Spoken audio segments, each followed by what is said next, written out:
The Lester's Grill, Carolina Hotel, Jim's Lunch for hot dogs, we'll eat our fill. Sam and Max shoe shine, I'll pick up the bill. California sandwich shop, we'll find our thrill down on Hamburger Square, Hamburger Square.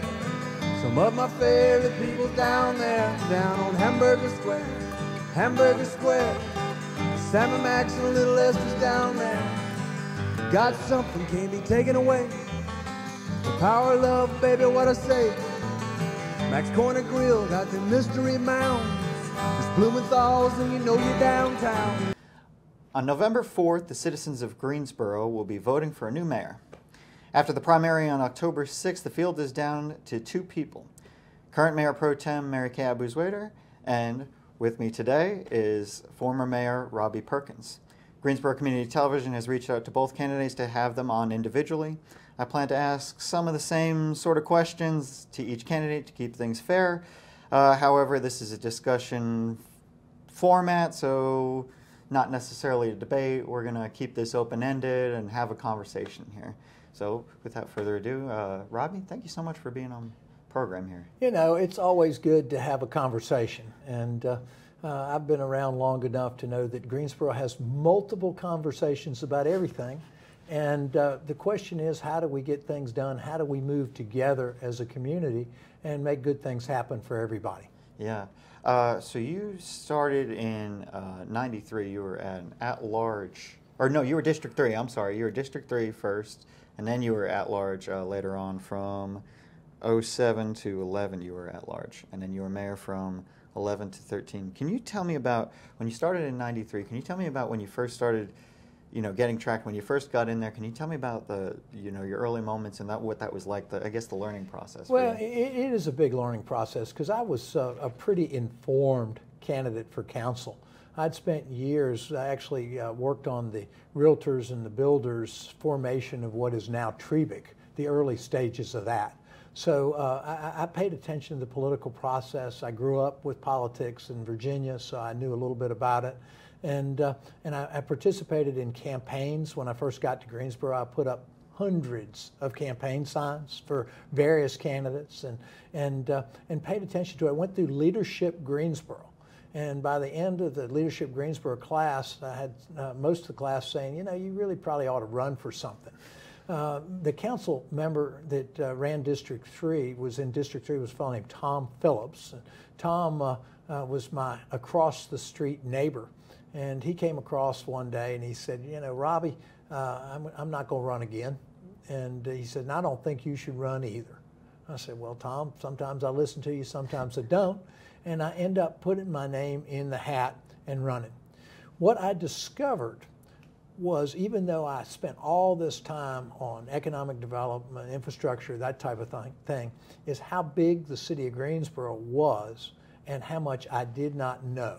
So I took my seat in my first meeting, and we had a vote, and it was some kind of infrastructure piece, water, sewer, $5 million. And Sandy Carmody, longtime council person from District 5, was next door to me. I was all the way down at the end, and she said, Robbie, you got to push a button. I said, but this is $5 million. She said, you better get used to it. So that was my initial hesitancy. But it takes a couple of budget cycles to work your way into being comfortable with what's really going on. City budgets are, you know, we've got these, it's not like regular accounting. So it's, you've got these enterprise centers like water and sewer and stuff that you have the funds, and you have to, that money moves in and out of there. It comes in from the state government through sales tax, comes in through the county through the property taxes, and you put it all together in this $832 million budget and 3,500 employees, which is a big, big organization. Now, we only have 2 employees, city manager, city attorney. That's all we're responsible for managing. And the council is supposed to be a board of directors. And the mayor is supposed to be that chair of the board of directors. So this micromanaging piece that's evolved over the past 15 or 20 years is not an efficient way to run the council management form of government that we have in Greensboro. Can you describe that a little more, the micromanaging piece? What do you think we're mismanaging or micromanaging? Well, you know, council members, it's supposed to be a part-time job. It's not a part-time job. The mayor of the city of Greensboro is a big job, and when I'm elected mayor, it's going to be my number one priority. I'm going to make sure it's my number one priority. But we don't need council members spending 8-10 hours a day at City Hall telling staff what to do. We need council members to come up with strategic vision for the city and hold our 2 employees responsible for achieving that vision.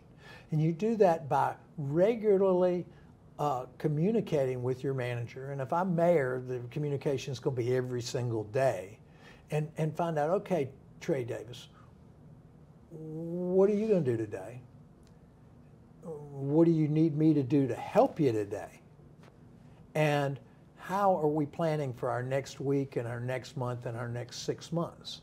Now, at the same time, I'm going to be talking to all 8 other council members about what are your priorities.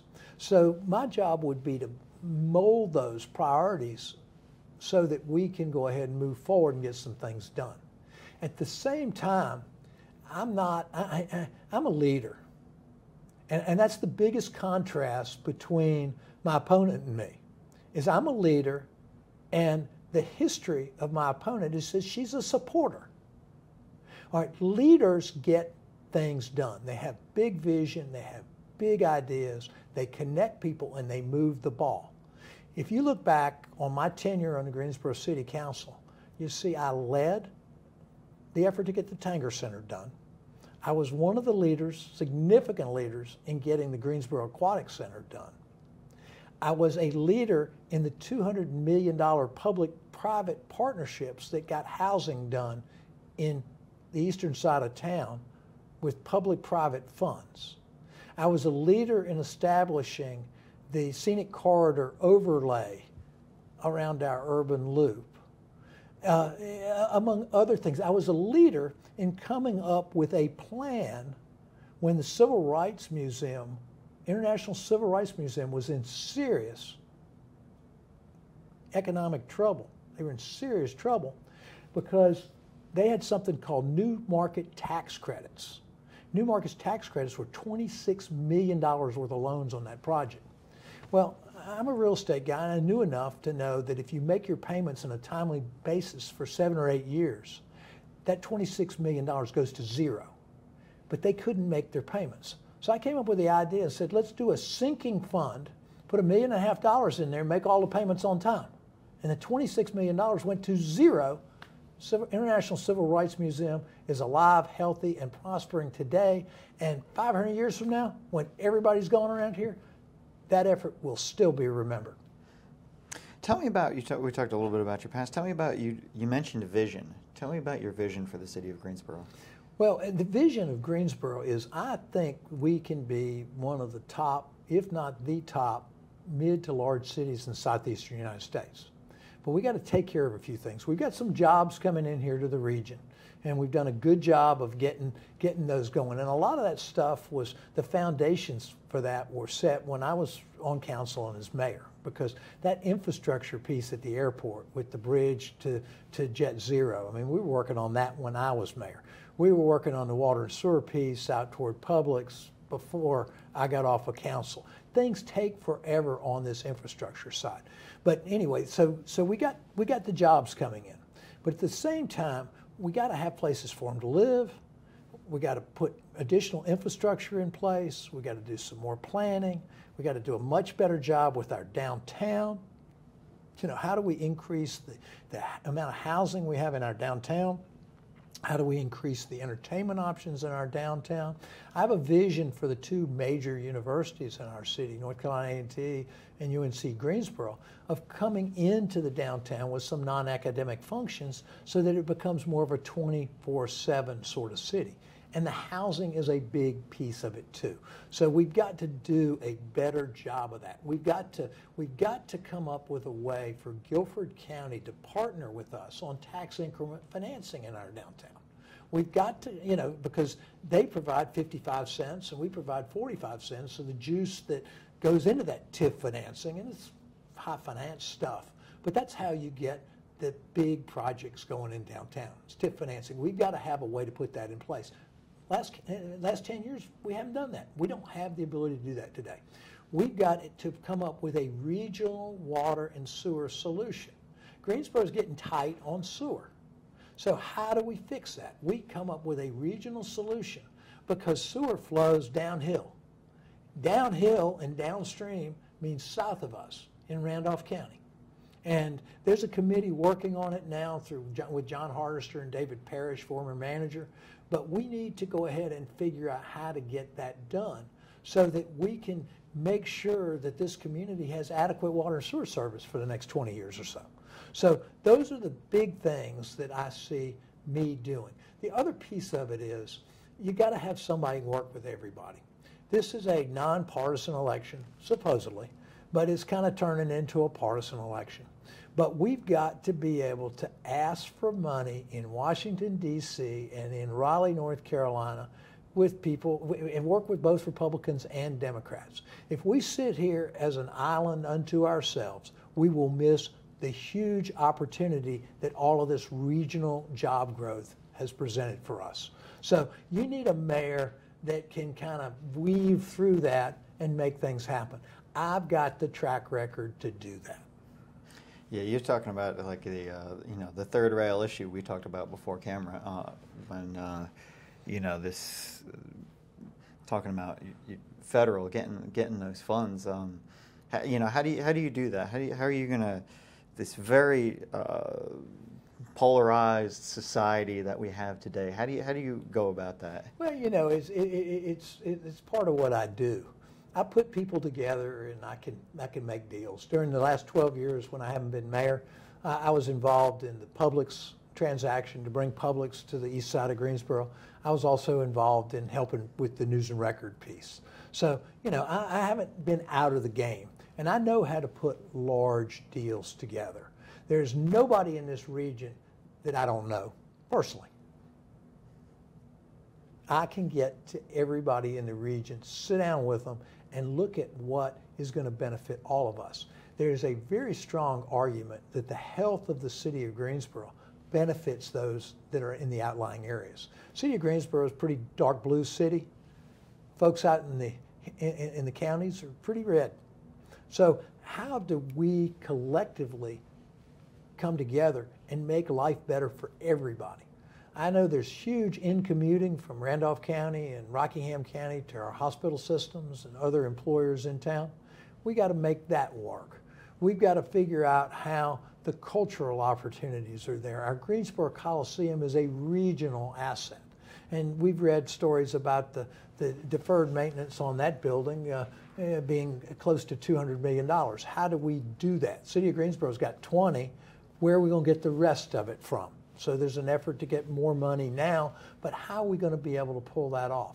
You need somebody at the table that can sit down with the regional folks and say, guys, we're all in this together. We really are. You're better if we're better. We're better if you're better. Let's work it out. And let's do it in an equitable manner. The water and sewer piece is huge because I don't know that there's enough money in Greensboro and in the state to do it all over a 25-year period. I mean, it's in the billions. And so we're going to need some help from Washington, D.C., and we're going to have to make an argument that, large, well-managed regional systems are better for North Carolina than 6 or 7 or 10 or 12 small little undercapitalized sewer plants contaminating our rivers. We'll have to make that argument. I'm the person to do that. I understand these issues. And I've delivered for the citizens of the city of Greensboro, both in the public sector when I was there for 18 years and in the private sector. I'm known as a person that crosses party lines. I'm known as a person that's a straight shooter. I'm not going to try to say something that is going to be inflammatory, because I need both Democrats and Republicans and independents. I need everybody to pull together to do the things the city of Greensboro needs. We've got issues here, and the housing, for example. Housing, we're way behind on housing. I mean, the current council, my current opponent, they haven't advanced the ball on housing. They keep saying it's #1 priority, but what have you done other than fall further and further behind? Now, I'm a leader, and my opponent is a supporter. Difference between a leader and a supporter: a leader gets things done. Why do you want to give a supporter who really doesn't have a track record of getting things done, why do you want to give her a promotion?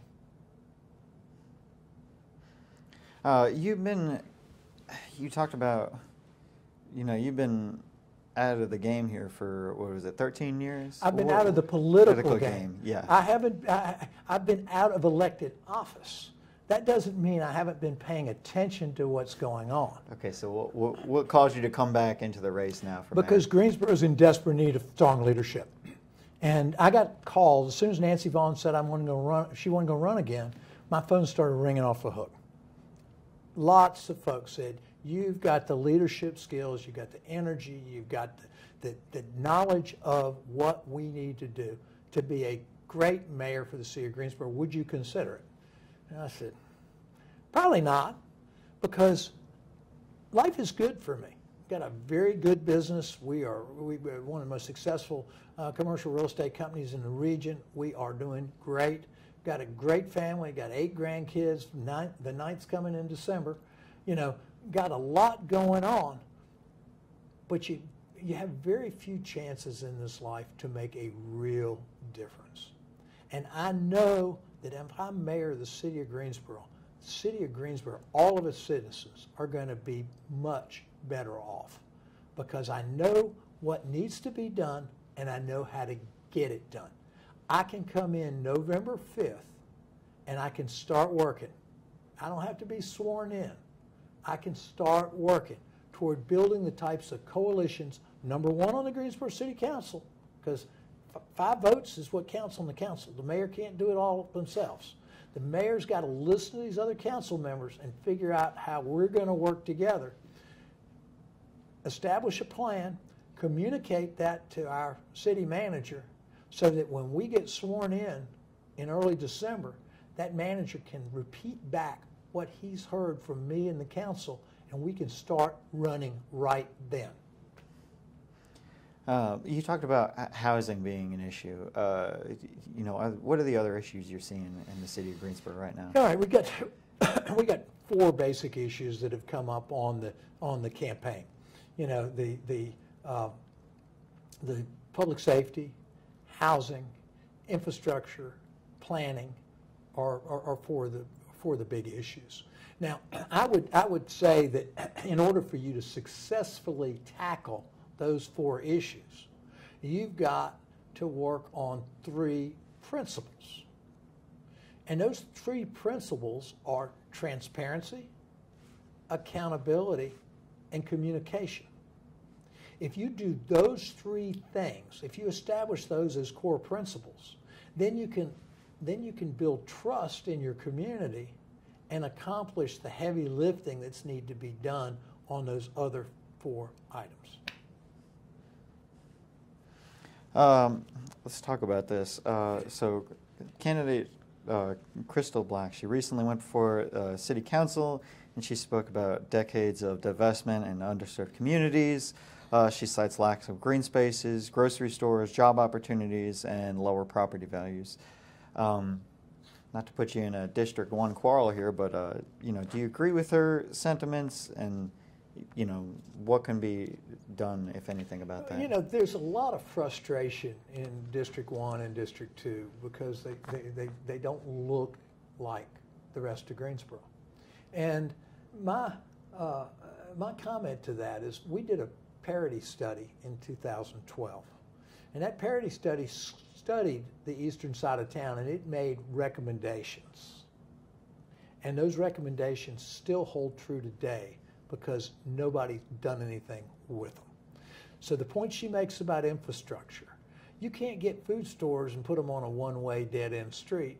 They like to be at a corner. So that study identified that north-south transportation corridors in East Greensboro were a major deterrent to retailers coming in and locating. That study also identified that money was being spent in East Greensboro that couldn't be counted in those days. Today it can be counted because we've got Placer and those types of things that use AI to figure out how much money is really being spent. So the transportation and the fact that there's money there, if we can put some infrastructure in place, we can attract some other things happening. Combined with Publix being out there in that part of the world, Toyota being in kind of southeast Guilford County, a lot of momentum in that area that's going to cause us. But there's some basic infrastructure issues that have to be addressed. In West Greensboro, the streets are connected. You know, you've got water and sewer just about everywhere. In East Greensboro, I can cite example after example after example of a dead-end street stubbing into a creek. Well, you know, nobody's got enough money to push it across the creek, keep the road going. Nobody's extended the sewer to where it needs to be to serve the city. Nobody's extended that water line and connected. So we've probably got 80–85% of the infrastructure in place. East Greensboro needs some help with the last 10%. And I'm willing to take a hard look at that and put a program in place to move on that quickly because we need the housing. It all comes back to housing. So you can't have housing without infrastructure. So, you know, we've got land in East Greensboro that doesn't have infrastructure. Let's fix that. Let's make the connection. We don't have to do 100% of it. We've already got 80–85–90% of it in place. Let's get the last 10% done, and let's see that. Let the market take care of the rest of it. Market will take care of the rest of it if we give it a chance. Yeah, I'm thinking of like 29 breaks a whole lot up in the eastern quarter. If you go up like Gate City, you're talking about 29 breaking up and closing off a lot of streets in there. Well, it did that because it was put right through the middle of neighborhoods. Mm-hmm. So, you know, so in my view, that's not your ideal place to put housing, you know, on the highway. Okay, let's talk about another issue here. City insurance for its employees, 7% increase, and if you have a spouse who has another option at their job, you know, you're paying another dividend for that. You know, how do we fix this issue? Well, you know, I watched a little bit of the council meeting the other night, and I saw that, and it's kind of hard for those of us that are running for council without the experience of those that are supposed to be managing these issues to comment on it. But I will say one basic fundamental flaw in this process is that it came to council way late with no input from council. That's council's fault. Council should have said to the manager, if you've got something that impacts 3,300 of our employees, we need to know about it. We need to think about it. We need to spend a little bit more time than getting Dave Coker, you know, to come to the council and bring the issue to us. That should have been done by the staff, and it should have been communicated to the council. They should have had that as a work session item and made it. That's a big deal to people. That impacts our employees. I want to make sure that our employees are supported by the Greensboro City Council. And that's a big, big deal. We've got to treat them fairly. I don't want any more late night emails with, you know, bashing our staff. I want people to sit down and I want to talk through it. We've got a very smart group of people down at the city of Greensboro. They're dedicated, they're smart, they're experienced, and sometimes us elected officials, we need to listen to them a little bit better. You know, we may disagree with them at the end of the day, but we need to listen to them and respect them. That's how you get positive things done in Greensboro. Staying on city employees, you know, I asked this question. We were at Don Vaughn's local government class when he has the tale of two cities. Well, this recent year it was tale of three cities. He had the mayors of Winston-Salem, Greensboro, and High Point on. You know, talked about being more attractive to city employees, and I guess this goes along the same lines of what we just talked about. not just incoming, but keeping people here? How would you be more attractive? And I'm speaking more in terms of all employees, but city, fire and police and Police, stuff fire, like but that. across the board. I mean, we've got a large, complex organization. I mean, it's 3,500 employees. That's a big, big deal. So, you have people that come and people that go, but you want to retain employees. I mean, the biggest cost to any large organization is employee turnover. And we've seen that in the police for the past few years, where we train them and they go to work in Burlington. So, that type of thing has happened, but it happens at all levels. I mean, police and fire may be the most visible, but it also happens in inspections, it happens in water resources. The city is a big enough employer that we compete for talent with all the other big employers in the region. So we've got to be competitive. And when I'm mayor, we're going to make sure that the HR department is really looked at by the manager and say, are we doing everything we can do to be competitive? And part of it from the dais standpoint, from the mayor and the council, is we've got to be supportive and respectful of the workforce.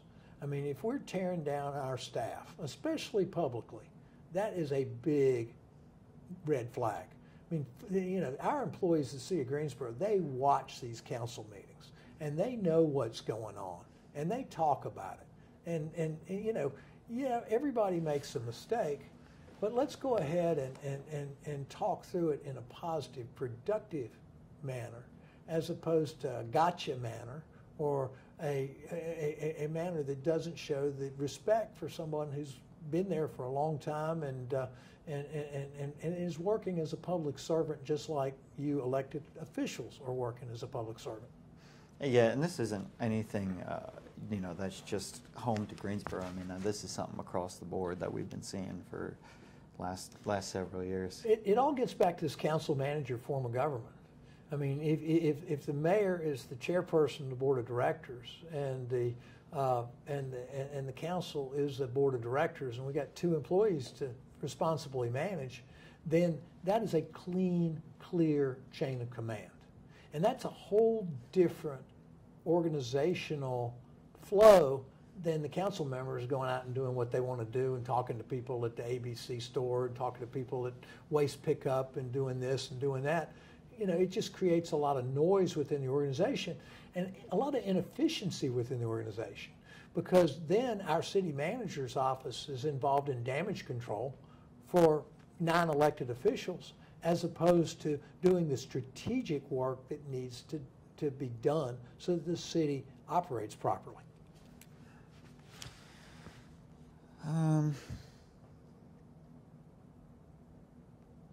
Okay. Let's go back. I think we talked about, homelessness. How are we going to tackle the homelessness issue? Homelessness is a huge issue. We've got to balance between, we can't arrest our way out of homelessness, nor can we tolerate the homeless population interfering with businesses to the point where they can't do business. So we've got to find that balance between compassion and lawlessness, really. And the permanent housing piece is important. Tammy Thurm's been working on a plan out on Wendover, and the county commissioners have donated some land to the city. It's only 6 acres, but that would be a supportive housing piece. But it's such a complex problem. You've got the whole mental health piece in, you've got the medical piece in, you've got the job training piece. But a one-stop shop is, I think, much better than a one-off interactive resource center that the folks that need that service have to walk to other services a long stretch. And we've kind of got to pull that back together. But we also understand, and I've met with the hoteliers in Greensboro, probably folks that have 60-65% of hotels in town. Their number one issue is homeless population, because it's killing their business. Folks are coming in and lighting their dumpsters on fire. People are coming in and holding matches up to their sprinkler systems, setting those things off. So, I mean, it's talking to people in the parking lots to the point of running them to another establishment. It's a big deal, and we've got to constrain that. But it's a county-wide problem, and I'm not looking, to dodge it. I'm looking to get with the county, get with High Point, come up with a regional solution. Every time we do something for the homeless population in High Point comes up here. Every time High Point does something for the homeless population, our folks go down there. This is a moving, fluid sort of situation. So the idea to try to do something kind of in the middle out on West Wendover, I think appeals to me. Yeah, and you mentioned the IRC. I mean, you could see that over the years that they have just been absolutely overwhelmed. They've been overwhelmed, but the current management's doing a much better job. And so the police calls have gone way down. So what that's proven is that management does make a difference. But the site selection of that, and I was around when it first started and have been supportive of it, was just because a generous Greensboro family, the Strassers, had a building that they gave it. And that was the site selection. There wasn't any thought about proximity to other services close by. And, it was just a novel idea and something that we had to try, and it worked for a while. Mm. But the problems have become so large that we've got to take and look at large, comprehensive solutions. So we're going to need the county at the table. We're going to need High Point at the table. We're going to need to look for solutions that will help all of us in Guilford County. It's a Guilford County problem. I mean, not only do we see homeless populations in our downtowns of High Point and Greensboro, but we see 50 to 60 camps out all over the county on vacant pieces of land. And, it's a situation that if we let it go for a long period of time, it will be frustrating. It will be devastating. Now, the piece that people need to remember is that we've got to look at the data on how we address homelessness. Homelessness is so difficult, but you've got a whole rung of people that's right above the homeless population.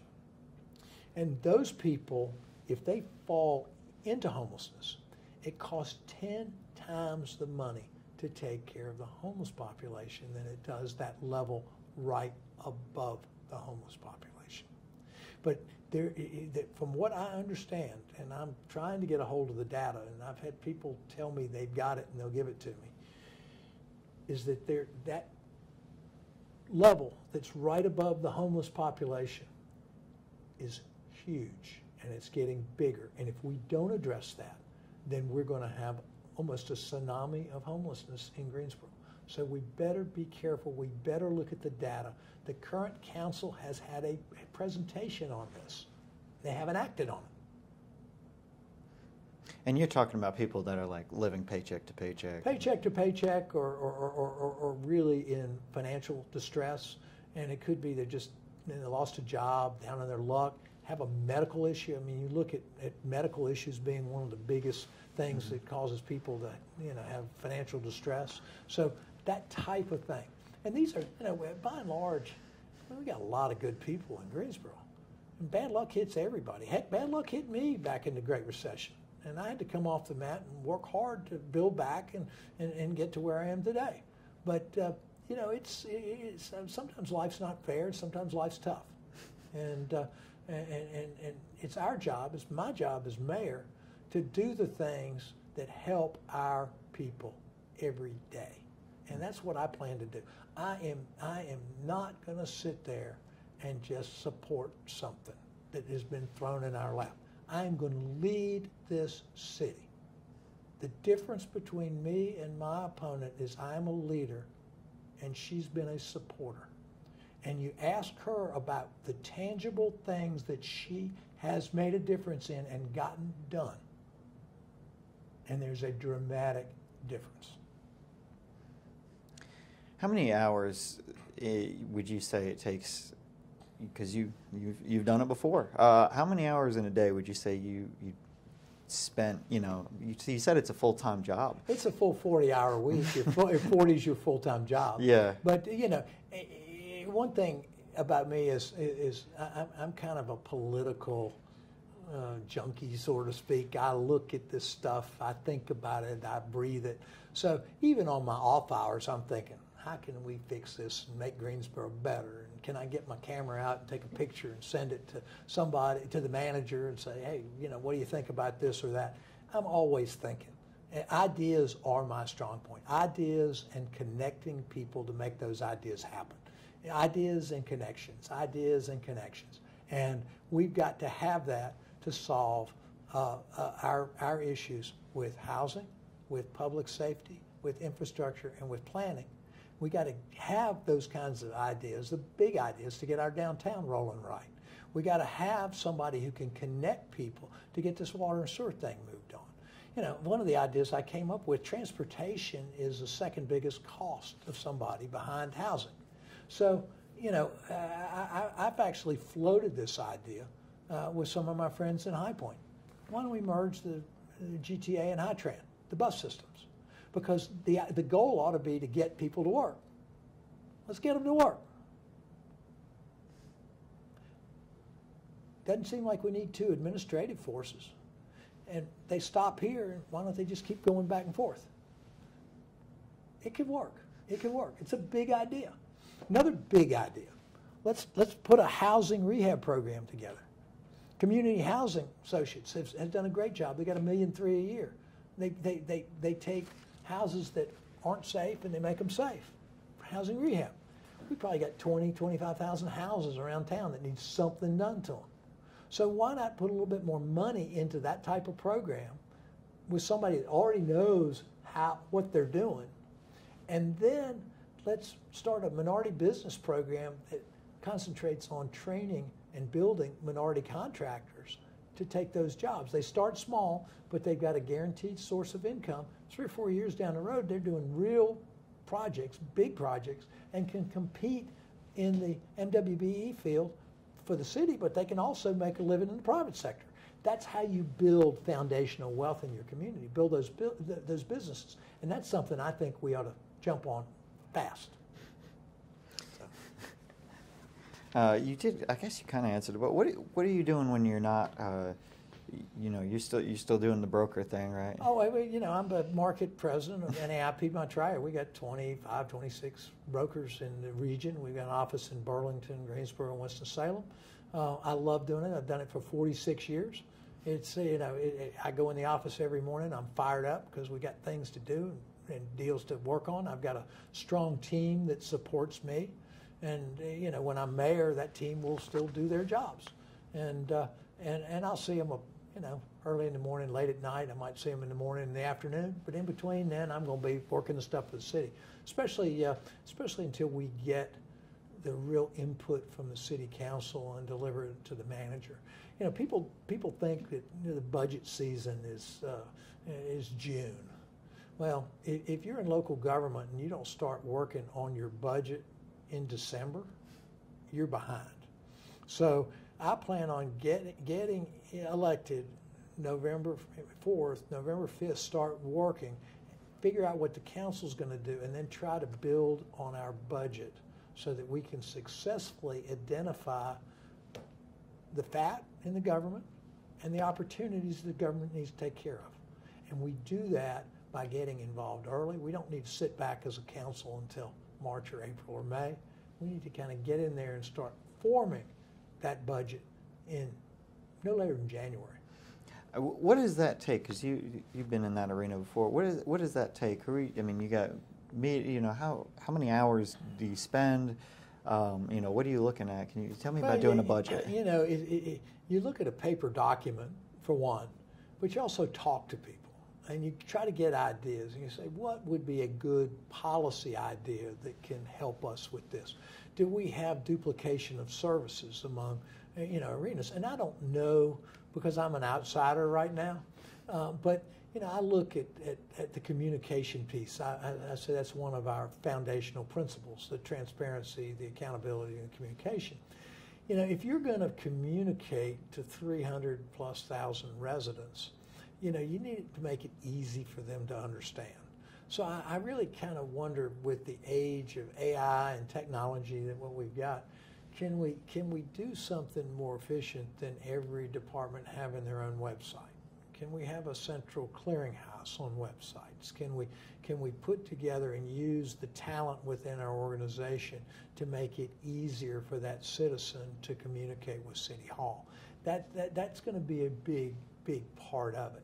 And that's part of your budget process as well. Because I went to a couple budget sessions last year. I didn't think they were very good meetings. Nobody showed up. They were kind of helter-skelter in terms of the presentation. And, I understood what the folks were trying to say. But I don't think that it got to enough people to be meaningful. So our communication game has to be raised a lot in order for us to be effective with dealing with that budget. What do you do in your downtime? I sleep. I go until literally I fall out. This morning, for example, I've already worked out. I ran 3 miles, and I've been to the office. I've prepared the day at the office. I've talked to 6 or 7 people about the campaign. I've cut 2 radio ads, and I'm here with you. That's awesome. And we're not to noon yet. Yeah, right. So you're still running. I know you ran at Duke. Well, I jog a little bit. I'm not supposed to. I've had some injuries over my career, but I can still get on there and shuffle okay. Yeah. So I don't run outside on the concrete. I run on treadmill. And I elevate the treadmill, and it goes up and down, and I run at about 10 minutes a mile. Yeah. Not bad for somebody who could be 70 tomorrow. Wow, I feel you. Now, is treadmill better for you? Well, it's softer. It's softer. The concrete just beats me up. Yeah. I went to Charleston and visited my daughter a couple of weeks ago, and I went and ran across the Cooper River Bridge and back, and that was probably a little longer than what I should have done, but that concrete just beat me up. Yeah, there's no give in the concrete. Yeah, it beat me up. I had a hard time walking the next couple of days, but I'm not going to do that again.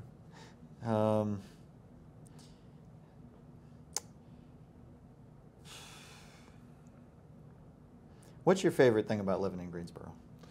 I think the energy of the people and the way the community comes together and tries to help others. I'd moved here in 1979. I didn't know hardly anybody. But what I found out is this is a community where you can come in. A lot of places aren't like this. And you can get involved in the community. You can make a difference in a hurry. And that's the biggest thing that I think Greensboro has. I mean, we've got the ability for people to come in that have never lived here, get involved and make a real difference. And I want to make sure that these tens of thousands of new people that are moving in have that same feeling that I had when I moved here in 1979. Okay. That's about all I have. Can you really think of anything else to ask me? Yeah, I was going to say, is there anything you want to touch on that we haven't? I think we have absolutely done a great job, and my biggest wish is that this conversation could be seen by a lot of folks, and they could really think about the contrast between who's running for mayor of the city and who can lead this city for the next 4 years. That's about all I have. Robbie, thank you so much for being on. This has been a pleasure. Well, it's fun. I got a lot of ideas, got a lot of enthusiasm, a lot of energy, and as I tell my buddies, I'm either going to be a 5 handicap golfer or a 20 handicap golfer. If I'm a 20 handicap golfer, I'm much happier because that means I'm mayor of the city of Greensboro. Thank you so much for being on, and thank you for viewing our program, and don't forget to get out there and vote.